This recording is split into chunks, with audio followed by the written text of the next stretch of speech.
Buenas tardes, estudiantes.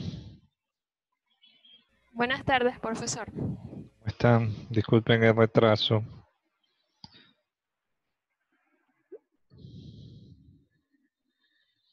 Sí, listo.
Déjenme cerrar la puerta.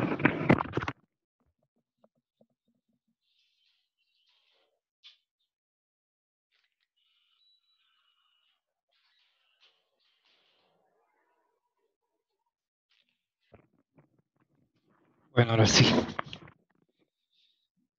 Buenas noches, antes que nada. Bueno, buenas tardes, noches, no sé.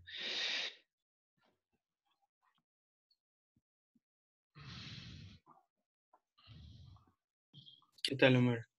¿Cómo están? Bueno, Hola, profe. chicos y chicas, bueno, la sesión de hoy en realidad yo había cometido un error la semana anterior, porque la semana anterior yo les había hablado sobre esta actividad relacionada con la, la éfrasis que ustedes debían hacer a partir de una escena, de un cuadro, ¿no? Entonces, esta actividad había olvidado que dentro de la planificación teníamos que ver también la obra de la Odisea, no solo la idea, sino también el análisis de la Odisea. Y eso es algo que estaba pendiente. Ya cuando me di cuenta en el syllabus ya fue bastante tarde, entonces no les podía, no les podía pedir que hicieran el análisis de la obra con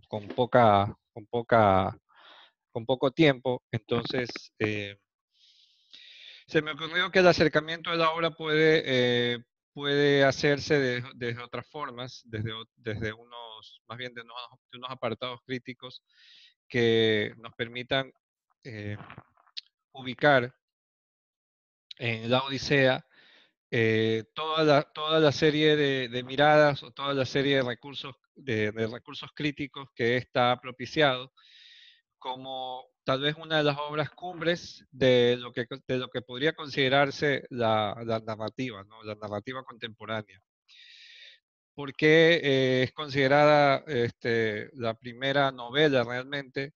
Por la forma en la que se cuenta o la forma en la que se desenvuelven los hechos que tienen lugar luego de lo que sucede después de la guerra de Troya en la Ilíada, después de los acontecimientos de la Ilíada, y todo lo que significa el viaje de regreso de uno de los héroes, ¿no? Del héroe, tal vez del héroe que menos tenga protagonismo a nivel es decir, a nivel personal, ¿no?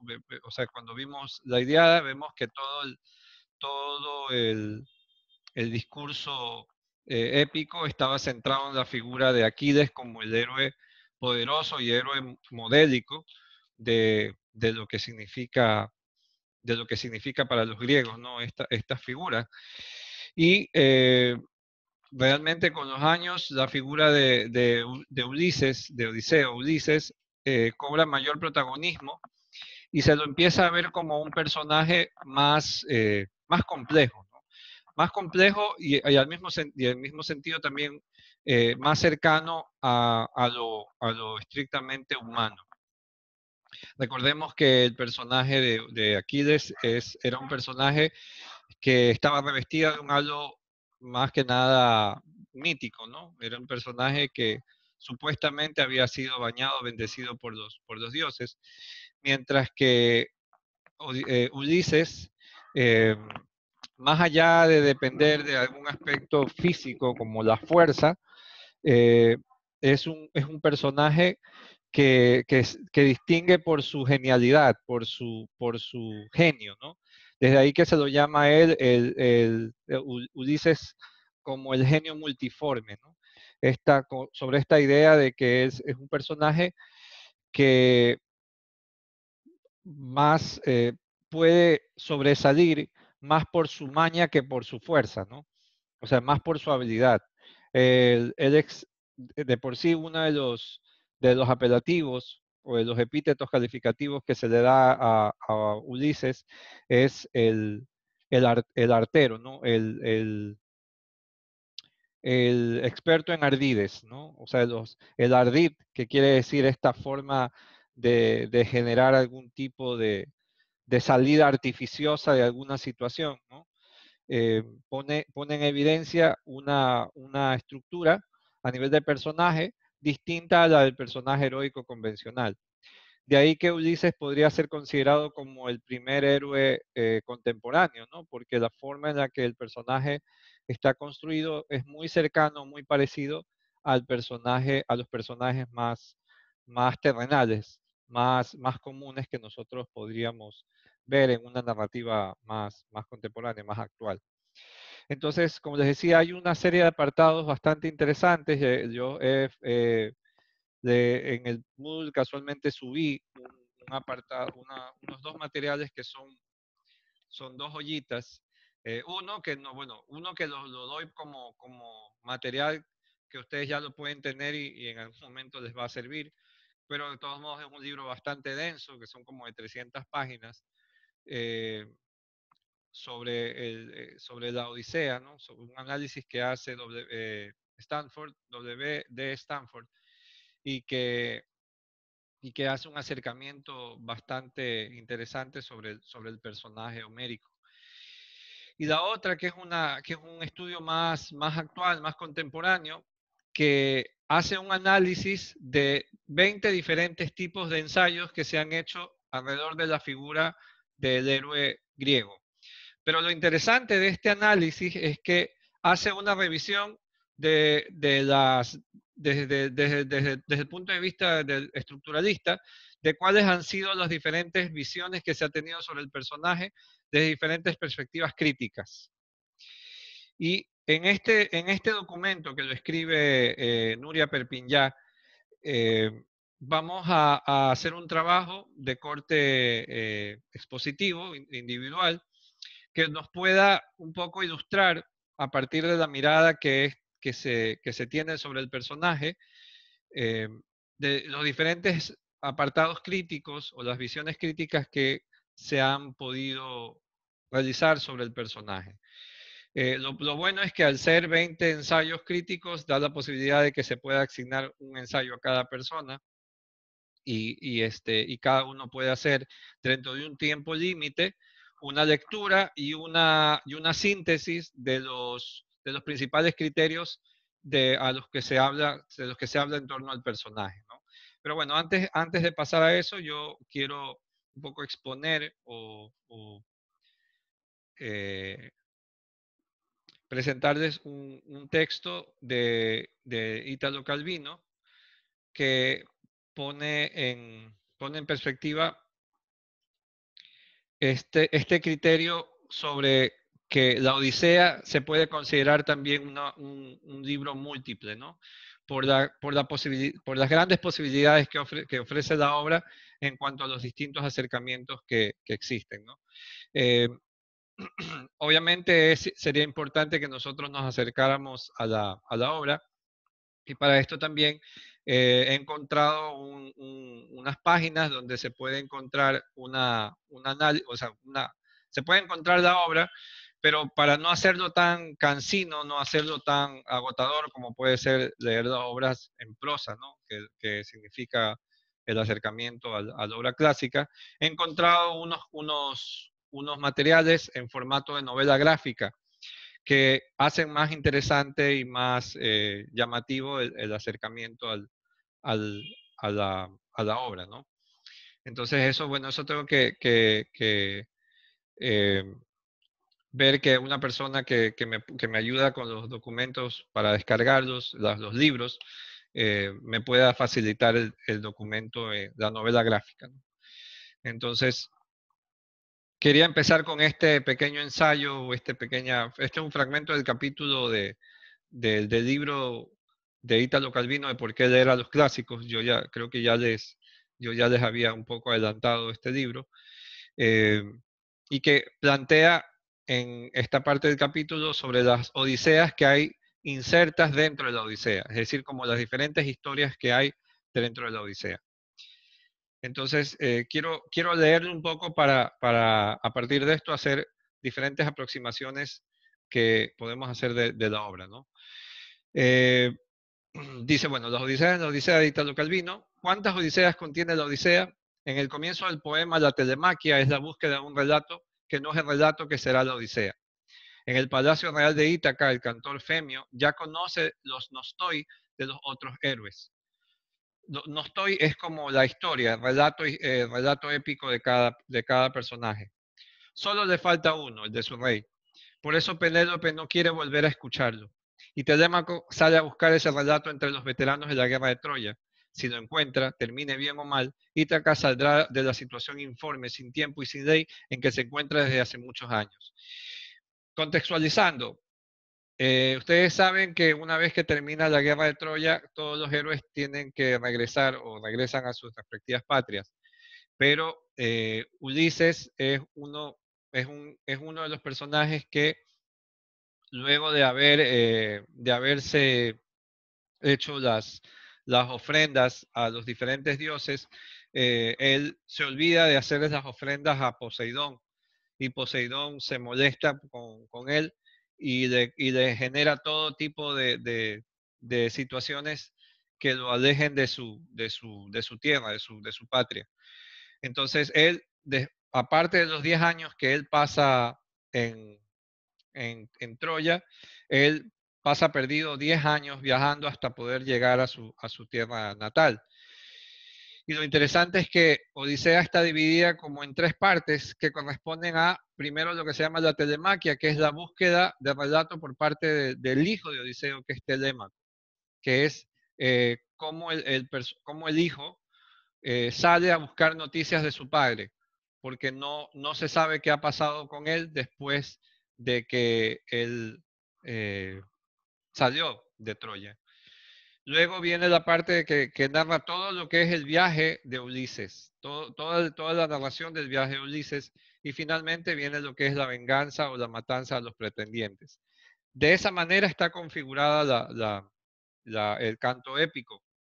Pero lo interesante de esa narración es que así como una especie de in media res, como una figura de narrativa que corta los hechos, que obviamente no narra los hechos desde una linealidad cronológica, nosotros nos ubicamos en algún momento desde un punto medio mientras Ulises está detenido en la isla no sé si, no me acuerdo si era de Circe o de Calipso. Entonces, en ese punto medio nosotros vemos al héroe, ¿no? Es más adelante, mientras él va desenvolviendo los hechos, llega en un momento en el que llega hasta la isla de los Feacios, donde donde el rey de los Feacios lo recibe, y uno de los poetas empieza a cantar los, los eventos que dieron lugar en Troya y se empieza a contar la historia de él. Y ahí es que se empieza a narrar qué es lo que sucedió antes de de que Ulises haya llegado a ese momento. Entonces, a nivel narrativo, esto es un avance tremendo para lo que es, si nosotros lo consideramos desde el punto de vista narrativo actual, esto es un avance totalmente en cuanto a la forma de contar, ¿no? Porque estamos viendo el primer viso de lo que se llama de lo que se llamaría la analepsis, ¿no? La analepsis, que es esta figura de flashback o esta figura de contar hacia atrás. Y ya desde por sí esto se puede considerar como el primer viso de una analepsis, como el primer viso de una narración anterior, para luego volver a un punto de origen, un punto en que la narración continúa. Entonces, desde por sí, desde ya, la obra plantea en su forma de narrar digamos que un avance en esa forma o en ese discurso, en ese fluir. Dice, como todos los veteranos, también Néstor y Menelao tienen mucho que contar, pero no la historia que Telémaco busca. Hasta que Menelao aparece con una fantástica aventura disfrazado de foca, ha capturado al viejo del mar, es decir, a Proteo, el de las infinitas metamorfosis, y le ha obligado a contarle el pasado y el futuro. Naturalmente, Proteo conocía ya toda la Odisea con pelos y señales, y empieza a contar las vicisitudes de Ulises a partir del punto mismo en que comienza Homero, cuando el héroe está en la isla de Calipso. Después se interrumpe. En ese punto, Homero puede sustituirlo y seguir el relato. Habiendo llegado a la corte de los Feacios, Ulises escucha a un Aedo ciego como Homero que canta las vicisitudes de Ulises. El héroe rompe a llorar, después se decide a contar él mismo. En su relato llega hasta el Hades para interrogar a Tiresias y Tiresias le narra a continuación su historia. Después Ulises encuentra a las sirenas que cantan. ¿Qué cantan? La Odisea una vez más. Quizá igual a la que estamos leyendo, quizás muy diferente. Este retorno al relato es algo que existe antes de estar terminado, preexiste a la situación misma. En la telemaquia ya encontramos las expresiones pensar en el regreso, decir el regreso.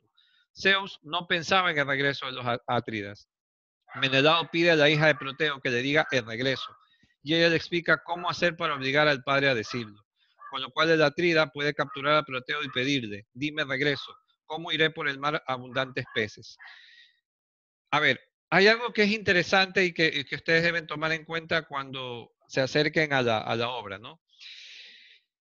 La Odisea es el viaje de la memoria, es el viaje del héroe a través de la memoria.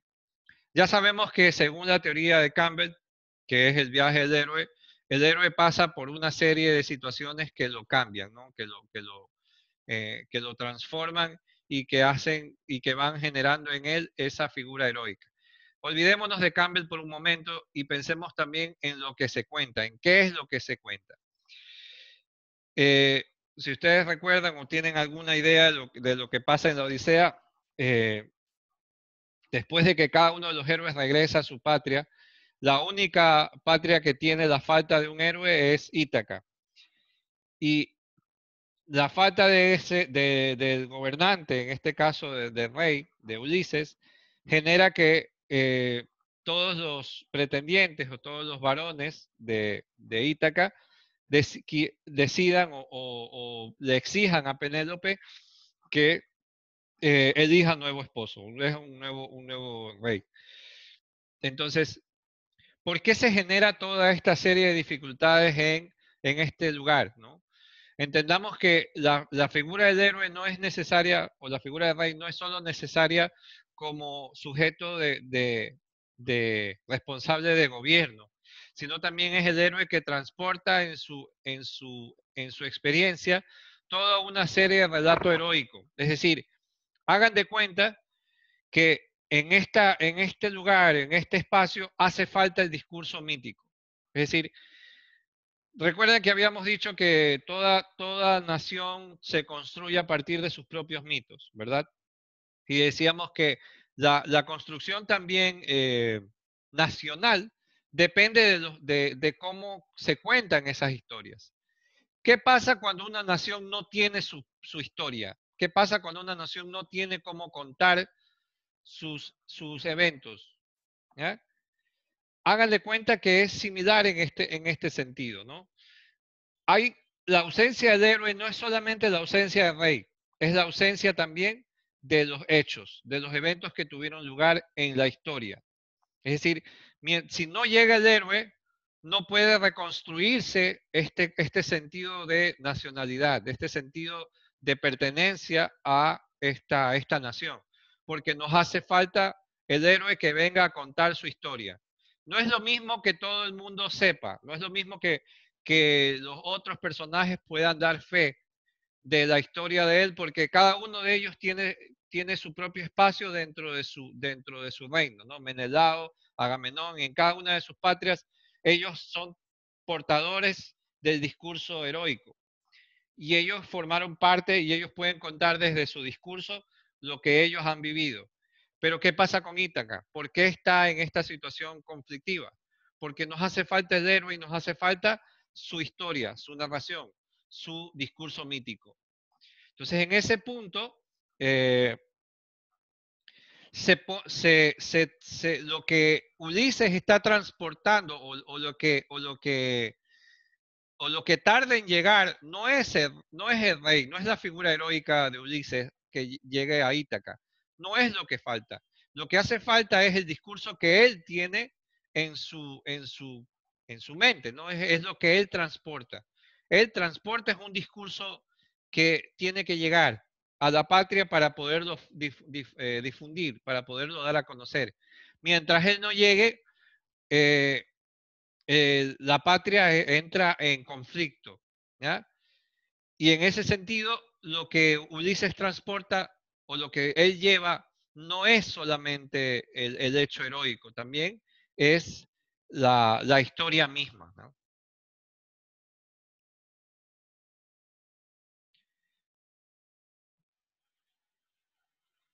Dice, el regreso es individualizado, pensado y recordado. El peligro es que caiga en el olvido antes de haber sucedido.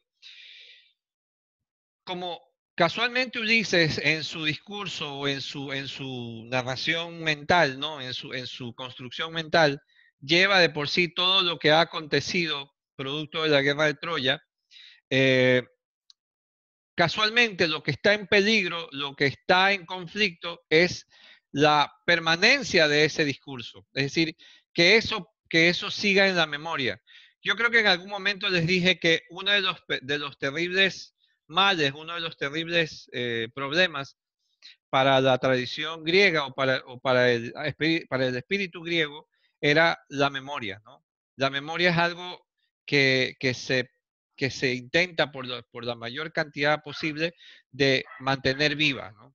Por eso recuerdan este conflicto de Aquiles cuando conversando con su madre hablaba de qué pasaba si yo no iba a ir a la guerra, ¿no? Y la madre le decía a Aquiles, bueno, en efecto, si no vas a ir, tus hijos te recordarán, los hijos de tus hijos te recordarán, y etcétera, etcétera, pero en algún momento tu nombre, ¡pum!, va a desaparecer. Es decir, lo que es el registro de la memoria va a perderse en el tiempo y la gente va a dejar de recordar quién eres. Entonces, en el sentido homérico, como está concebido, la memoria tiene un peso fundamental.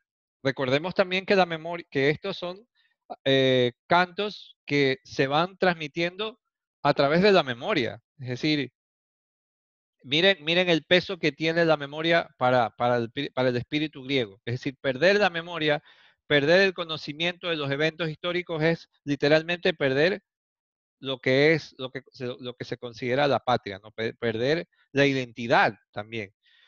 Eh, no por nada, una de las principales tragedias griegas es la tragedia de Ajax, de uno de los héroes griegos que cae en desgracia casualmente porque después de que se hace la repartición de de las, ¿cómo se llamaba esto? De las armas de Aquiles, quien gana las armas no no es Ajax.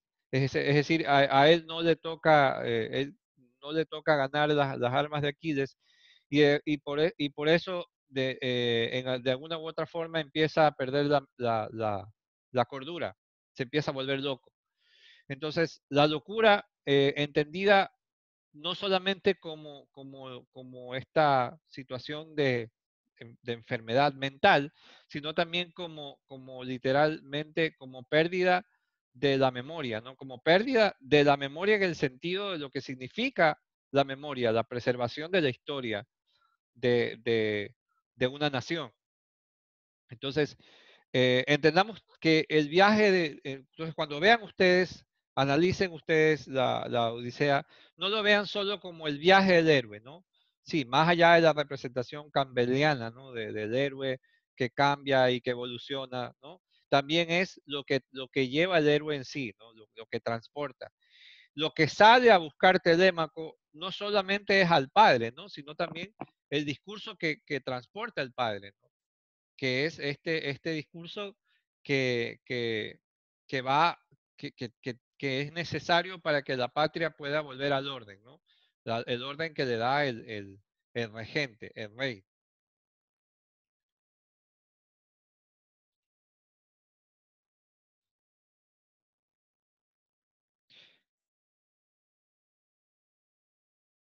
Dice, el regreso es individualizado, pensado y recordado, el peligro es que caiga en el olvido antes de haber sucedido. En realidad, una de las primeras etapas del viaje contado por Ulises, la de los lotófagos, implica el riesgo de perder la memoria por haber comido el dulce fruto del loto. Que la prueba del olvido se presente en el comienzo del itinerario de Ulises y no al final puede parecer extraño. Si después de haber superado tantas pruebas, soportado tantos reveses, aprendido tantas lecciones, Ulises se hubiera olvidado de todo, su pérdida habría sido mucho más grave. No extraer ninguna experiencia de todo lo que ha sufrido, ningún sentido de lo que ha vivido. Pero mirándolo bien, esta amenaza de desmemoria vuelve a anunciarse varias veces en los cantos 9 y 12. Primero con las invitaciones de los lotófagos, después con las pócimas de Circe y después con el canto de las sirenas. En cada caso, Ulises debe abstenerse si no quiere olvidar el instante, olvidar que la guerra de Troya, el sitio, el caballo, no, la casa, la ruta de navegación, el objetivo del viaje. La expresión que Homero emplea en este caso es olvidar el regreso. Ulises no debe olvidar el camino que ha de recorrer, la forma de su destino. En una palabra, no debe olvidar la Odisea, pero tampoco el aedo que compone improvisando o el rapsoda que repite de memoria fragmentos de poemas ya cantados deben olvidar si quieren decir el regreso. Para quien canta versos sin el apoyo de un texto escrito, olvidar es el verbo más negativo que existe. Y para ellos, olvidar el regreso quiere decir olvidar los poemas llamados no estoy, caballo de batalla de sus repertorios. ¿Okay? Bueno, con esto ya les doy como un pequeño abrebocas de lo que implica el acercamiento a esta obra y la importancia que tiene no solo el personaje como tal, sino también el aspecto mítico desde el punto de vista del conocimiento, del no estoy, de la memoria. Entonces, bueno, vamos a hacer un acercamiento desde los diferentes recursos críticos que se han elaborado sobre la obra y que les van a dar a ustedes un poco una visión de las diferentes visiones que ha propiciado esta obra, ¿no? Obviamente con la condición de que esto eventualmente ustedes deben hacer el acercamiento a la obra, ya sea por de cualquier recurso eh, narrativo, puede ser o la obra misma, los cantos, o el cómic, o incluso la miniserie que hay de la Odisea, cualquier tipo de recurso que les pueda servir para hacer el acercamiento al texto, ¿no? Para tratar de que no sea tan denso necesariamente el uso del recurso eh, épico, ¿no? De la narración de los cantos. Entonces, bueno, les voy a ahorita compartir cuál es el documento que ustedes tienen que analizar. El documento ya está subido al Moodle y corresponde a un texto de la autora que se llama Nuria Perpinyá. Eh,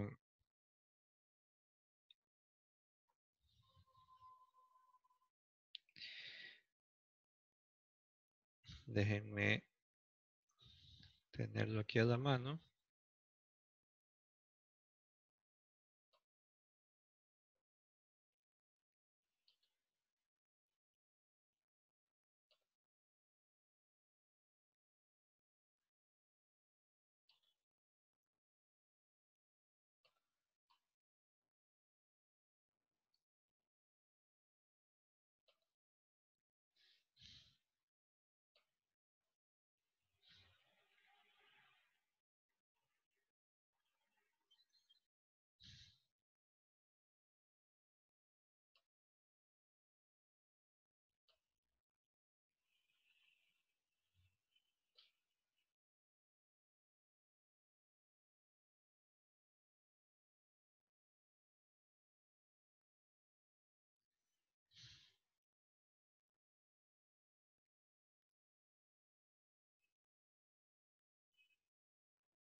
Ya, a ver.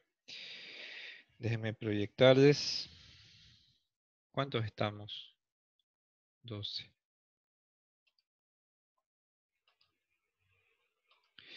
Bueno, en el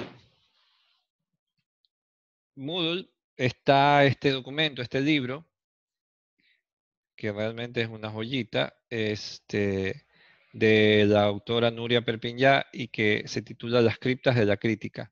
Como les decía, esta obra hace un acercamiento a los a los diferentes recursos críticos que se han creado a partir de la Odisea y que da cuenta de todas las formas de acercamiento que ha propiciado la obra, ¿no? No solo desde el punto de vista biográfico, psicológico, incluso social, marxista, hasta incluso considerar la obra desde el punto de vista más actual, desde el punto de vista de los estudios culturales, posmodernos, con miradas que son mucho más actuales. Entonces, lo que se ve aquí es prácticamente una revisión teórica crítica de los diferentes acercamientos a la obra desde los diferentes momentos críticos que han existido.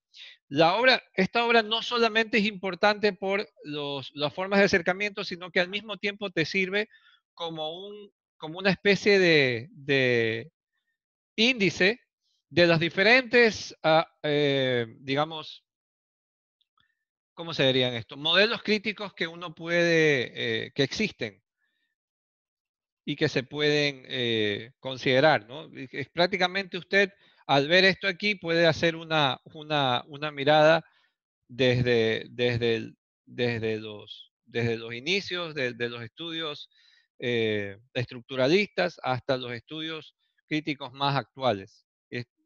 Como les digo, esto es una joyita.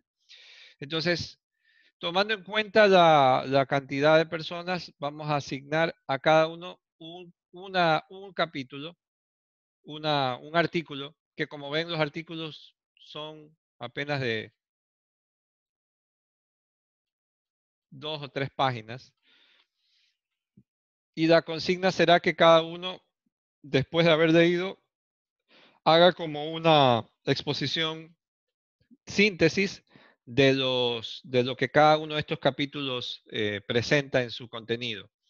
Eh, la, Esto parte primero de una lectura y de una síntesis que obviamente deberá ser entregada y luego formará parte de un gran corpus donde cada uno irá elaborando partes del contenido para luego engarzarlo dentro de un contenido más general donde estén todos los textos ordenados, ¿no? Con la síntesis de cada parte.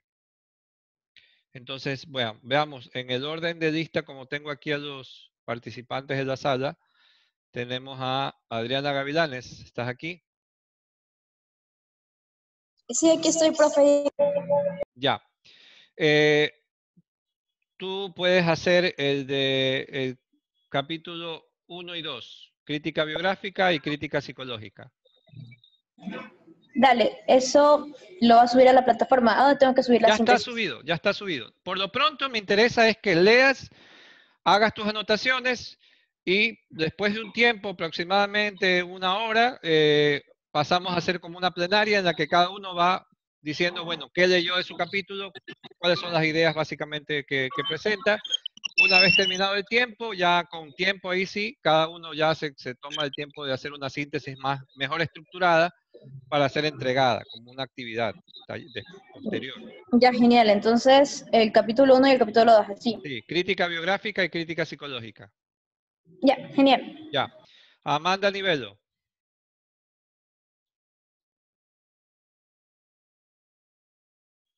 ¿Estás aquí?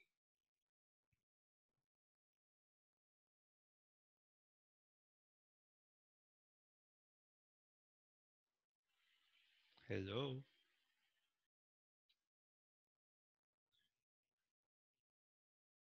Amanda Nivelo. ¿Qué pasó? A ver, tenemos a alguien en el chat. Ah, ya. Ya, Amanda Nivelo, tú puedes trabajar el capítulo, la crítica temática y la crítica social.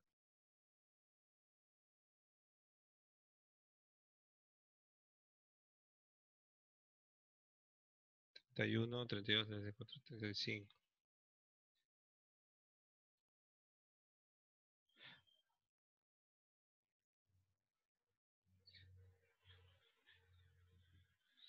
Ya, sí, está bien.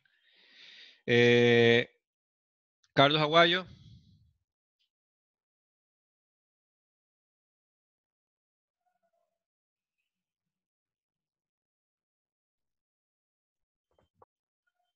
Carlos Aguayo, trabajas crítica marxista. Ok. Claudia Ceballos, Sí, crítica filológica. de acuerdo. 53, sí. Doménica, Sí, lo escucho. crítica historiográfica. Ya listo.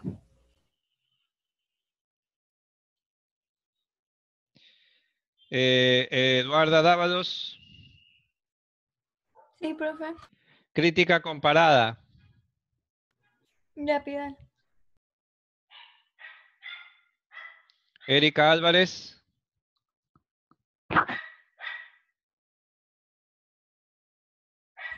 Profe. crítica arquetípica y folclórica. Ok.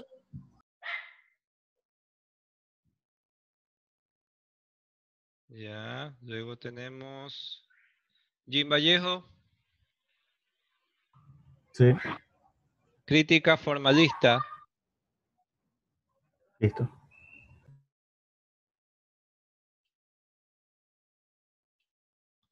Juliana Orellana, Sí, aquí estoy.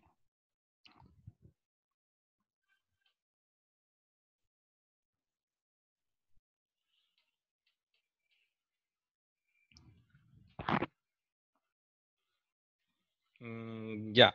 Nuevo criticismo y crítica estilística. Ya. Ya. Katia Medina,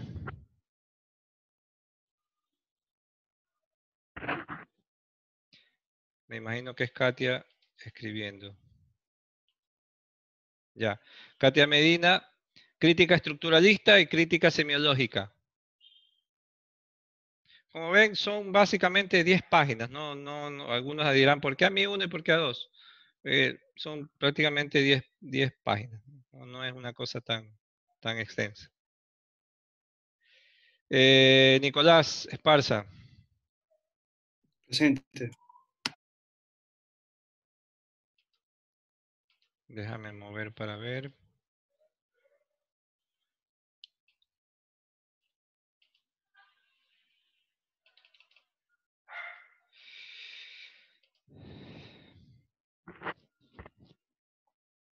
Ya, crítica impresionista.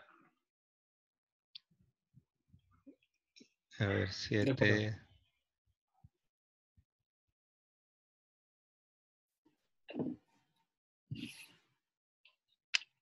Y Vanessa Castillo.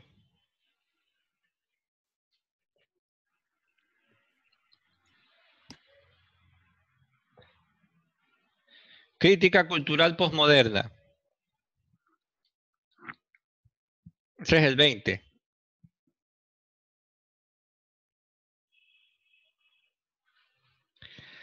El artículo 19 en realidad nos va a servir para el trabajo que corresponde a la siguiente semana y que tiene que ver casualmente con la visión desde el punto de vista femenino de la obra. Por eso no les asigno a nadie este de aquí. Y me interesa que la compañera exponga lo del último, porque ya van a ver la diferencia que son los estudios actuales, culturales, cómo cambian en relación a las miradas más contemporáneas. ¿Ya? Entonces, les repito nuevamente la consigna, exactamente es 1 hora. Aquí nos vemos aquí a las 8:30. Y lo que cada uno hará en un tiempo mínimo realmente es exponer, básicamente unos, dirá que 5 minutos, 4 minutos, cuáles son las características de ese apartado crítico y más o menos qué es lo que dice en cada una de estas críticas, ¿no? Y luego ya terminada la clase, posteriormente ya ahí sí cada uno hace su síntesis, que no debería ser una cosa más que una carilla, máximo una o dos carillas, de de los principales postulados que se hacen en esos capítulos. Eso sería para la próxima clase. Así que por lo pronto me interesa que lean y comenten, ¿no? De lo que han podido ubicar en estos capítulos. Mientras eso yo voy a ir subiendo los materiales de lectura para complementar. Dígame, Amanda.